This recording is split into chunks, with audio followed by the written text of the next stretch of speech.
با مقصد با جای کار تامین نمودن شهروندان بیکار، پس نمودن شدت بیکاری، بلند برداشتن سطح آگاهی کدبانوها و زنان و دستگیری صاحبکاری خانوادگی، جلب دختران بانوا با آموزش کسب و هنرهای مردمی، یارمارک‌های منطقوی، جایهای کار خالی و وظیفه‌های آزاد ماه دکبر این نوبت در ناحیه واسه دایر گردید. در این چاره‌بینی شعبه‌های اگنتی مهنت و شغل اهالی از ناحیه‌های کولاب، واسه، خوالینگ، بلجمون و نام شمس‌الدین شاهین، مومن‌آباد، ناحیه‌های همدانی و فرخار اشتراک نمودند.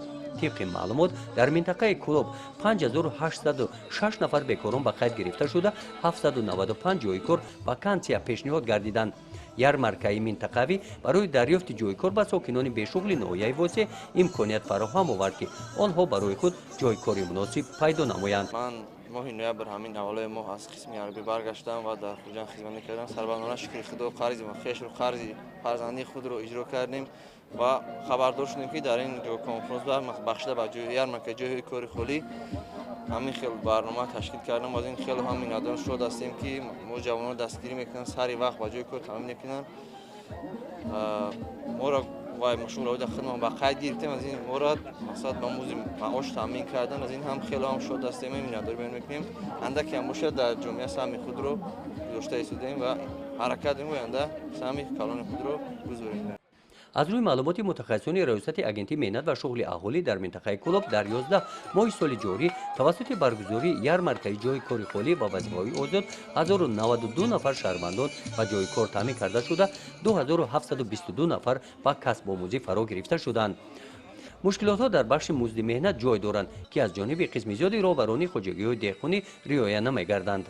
شهروندان هستند که سین سال منافق هستند در خواجگی دهقانی کار میکنند اندازه با دولت میسپارند ولی در دفترهای میشون ثبت سابقه کاریشون نیست.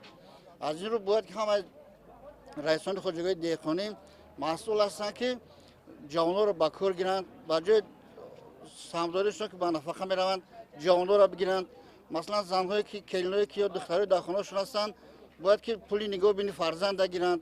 من خواجگی دهقانی و تشکیلات غیر دولتی و استفاده هستند که همه قانون‌ها کدکس ملت تاجیکستان رو رعایت نمایند. در قسمت رسمی چورابینی ذکر گردید که برای تامین اهالی به جای کار، تأسیس کورس‌های تیاری و کسب آموزی، رشد به میلان سطح شغلناکی اهالی، تشکیل شرایط مساعد برای کارخانه، تشکیلات و مؤسسه‌ها، معتدل گردانیدن وضع بازار مهنت در آینده نیز از همه امکانیت‌ها واسه استفاده برده می‌شوند. گزارش خواجه نظریف خدای نظر ظهورов از ناحیه واسه برای برنامه اطلاعاتی نوید.